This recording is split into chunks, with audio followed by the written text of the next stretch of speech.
استاد کا خواب۔ مجھے اس گاؤں کے بچوں کے لیے ایک اسکول قائم کرنا تھا۔ میں محکمہ تعلیم میں اوسط درجے کا ایک سرکاری افسر ہوں اور شہر سے خاصی دور اس گاؤں میں ایک خاص مقصد کے تحت آیا تھا۔ مجھے اس گاؤں کے بچوں کے لیے ایک اسکول قائم کرنا تھا، مگر اس سلسلے میں پہلے ایک سروے رپورٹ تیار کرنی میری ذمہ داری تھی۔ مجھے بتایا گیا تھا کہ یہ کام اتنا آسان نہ ہوگا۔ وجہ یہ تھی کہ گاؤں کا سردار وہاں اسکول قائم کرنے کے خلاف تھا، کیونکہ تعلیم عام ہونے کے بعد اس کی سرداری خطرے میں پڑ جاتی۔ مگر چونکہ ایک معلم نے اس کام کے لیے کوشش کی تھی اور ایک بڑی رقم بھی مہیا کی تھی، تو اسے ہر حال میں تکمیل تک پہنچانا میری ذمہ داری تھی۔ میں نے تیزی سے کام شروع کیا۔ چند روز بعد مجھے اس وقت چند مسلح افراد نے گھیر لیا جب میں مختلف زاویوں سے علاقے کی تصاویر بنا رہا تھا۔ اغواکاروں نے مجھ سے میرا مقصد پوچھا تو میں نے سب کچھ بتا دیا، مگر یہ نہ بتایا کہ کس کی خواہش پر یہ کام ہو رہا ہے۔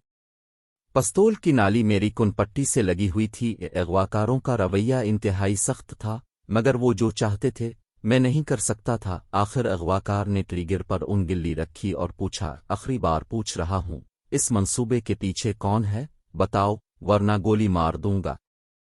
ابھی میں نے کوئی جواب نہیں دیا تھا کہ اسی وقت کمرے کا دروازہ دھڑام سے کھلا اور ایک روبدار چہرے والا شخص اندر داخل ہوا، جسے دیکھ کر سارے اغواکار مستعد ہو گئے۔ وہ چند لمحے تک مجھے غور سے دیکھتا رہا اور پھر سوالیہ نظروں سے ایک طرف کھڑے اغواکار کی طرف دیکھا تو وہ ادب سے بولا، خان بھائی، اس نے کچھ نہیں بتایا اور موت سے بھی نہیں ڈرا۔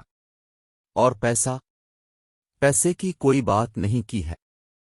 ٹھیک ہے، اسے 20 لاکھ دے دو، اگر پھر بھی نہ مانے تو اسے گولی مار کر اس کی لاش کو جنگل میں پھینک دو۔ خان نے حکم صادر کیا اور اسی انداز سے لوٹ گیا۔ اغواکاروں نے میرے سامنے بریف کیس رکھا اور اسے کھول کر بڑے نوٹوں کی گڈیاں دکھائیں۔ سوچنے کے لیے 1 گھنٹے کی مہلت دے کر مجھے اکیلا چھوڑ کر چلے گئے۔ میرے سامنے نوٹوں سے بھرا ہوا بریف کیس تھا، زندگی داؤ پر لگی ہوئی تھی۔ میں نے سوچا کہ میں کوئی طاقتور انسان نہیں ہوں، اور سب سے اہم بات یہ کہ اغواکار جو راز جاننا چاہتے تھے اسے بتا دینے میں کوئی حرج بھی نہیں ہے۔ یہ نوٹ میری قسمت بدل سکتے تھے اور شاید یہ میری بہادری کا خراج تحسین ہوتا۔ 1 گھنٹے بعد اغواکار واپس آئے۔ میں نے قبولیت ظاہر کر کے خان سے ملاقات کی خواہش ظاہر کی۔ اغواکاروں نے مجھے کھول دیا۔ خان دوڑا چلا آیا۔ اس نے سب سے پہلے یہی سوال کیا، بتاؤ ہمارا دشمن کون ہے؟ میں اس عجیب و غریب سوال کا اتنا ہی عجیب جواب کا سوچ کر مسکرایا اور بولا، خان، وہ آپ لوگوں میں سے ہے، آپ ہی کا خون ہے۔ خان کا چہرہ غصے سے سرخ ہو گیا۔ تب میں نے کہا، خان جی، اب کے گاؤں میں اسکول کھلے گا، شجاعت خان پبلک اسکول؟ خان باری طرح چونکا اور زیر لب بڑبڑا، شجاعت خان؟ میں نے انکشاف کرنے والے انداز میں کہا، خان جی، اس سارے منصوبے کے پیچھے اب کے والد سر شجاعت خان کا ہاتھ ہے۔ وہی شجاعت خان جنہیں اب کے دادا نے تعلیم کے شوق پر اتنا ستایا کہ وہ یہ گاؤں چھوڑ کر شہر چلے گئے۔ بعد میں انہوں نے معلمی کا پیشہ اختیار کیا، ہزاروں بچوں کو تعلیم سے روشناس کرایا، اور پھر جو کما کر جمع کیا تھا اسے حکومت کو پیش کر کے اپنے گاؤں کے لوگوں کے لیے اسکول کھولنے کی درخواست کی، جو منظور بھی ہو گئی۔ انہی کی خواہش پر یہ سارا کام ہو رہا ہے۔ خان کا چہرہ لٹک گیا۔ اس نے کرسی کا سہارا لیا، پھر کرسی پر گر گیا۔ اس نے کچھ کہنے کی کوشش کی، مگر الفاظ نے اس کا ساتھ نہ دیا۔ آخر اس نے لب کھولے اور پھنسی پھنسی آواز میں کہا، میرے بابا وہ اس دنیا میں نہیں رہے، میں نے سپاٹ لہجے میں کہا۔ اتنا سنتے ہی خان کی آنکھیں چھلک پڑیں۔ اس نے بہت کوشش کی، مگر اپنے آنسوؤں پر قابو نہ رکھ سکا۔ میں خاموشی سے اسے دیکھتا رہا۔ کئی لمحے گزر گئے، تب میں نے کہا، بڑے خان یعنی اب کے دادا تعلیم کے خلاف تھے اور اب کے والد تعلیم سے محبت کرنے والے انسان، وہ صرف بڑے خان پر دباؤ ڈالنے کے لیے گھر سے نکلے تھے، مگر پھر حالات ایسے ہو گئے کہ وہ واپس نہ آ سکے۔ پھر پتہ چلا کہ وہ ٹرین کے حادثے میں مارے گئے، جبکہ حقیقت یہ تھی کہ ریلوے اسٹیشن سے جس شخص کی لاش ملی تھی وہ چور تھا، جو اب کے والد کا سامان چارہ کر بھاگا تھا اور ٹرین کی زد میں آ کر مارا گیا۔ اسے اب لوگوں نے شجاعت خان سمجھ لیا اور انہوں نے بھی سوچا کہ اب کچھ بن کر ہی واپس گھر جانا چاہیے، مگر وہ واپس نہ آ سکے۔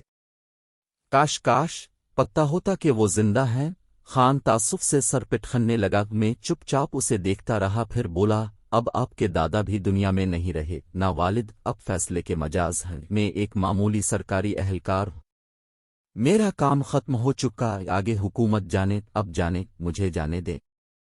خان گہری نظروں سے مجھے دیکھنے لگا، پھر نوٹوں سے بھرا بریف کیس میری طرف بڑھا کر بولا، یہ آپ کا ہوا، اب جا سکتے ہیں۔ میں نے بریف کیس کو بند کیا اور اسے خان کے ہاتھ میں تھماتے ہوئے کہا، خان، سر شجاعت خان جیسے عظیم لوگ میرے استاد رہے۔ پیسے کی ہماری نظر میں کوئی وقعت نہیں رہی، یہ پیسہ آپ اپنے گاؤں کے لوگوں پر خرچ کریں، اور میری درخواست ہے کہ اپنے والد صاحب کی خواہش پوری ہونے دیں گے۔ بے شک تعلیم اب جیسے حاکم لوگوں کے لیے نقصان دہ ہے، مگر زمانہ بدل رہا ہے، بچوں کو پڑھنے دیں۔ آپ ان کو ڈرا کر ان سے اپنا احترام کرا رہے ہیں، مگر وہ دل سے آپ کا احترام کریں گے، کیونکہ تعلیم کوئی باری چیز نہیں، اور نہ آپ کے والد کا فیصلہ غلط تھا۔ جب میں گاؤں سے رخصت ہو رہا تھا تو خان مجھے الوداع کہنے آیا، اب وہ ایک بدلا ہوا انسان لگ رہا تھا۔ اس نے مجھے گلے لگایا اور بھرائے ہوئے لہجے میں بولا، الوداع وسیم صاحب۔ میں نے خان کا ہاتھ تھاما اور بولا، خان، اگر اسکول کا افتتاح آپ اپنے ہاتھوں سے کریں گے تو آپ کے والد کی روح کو سکون ملے گا۔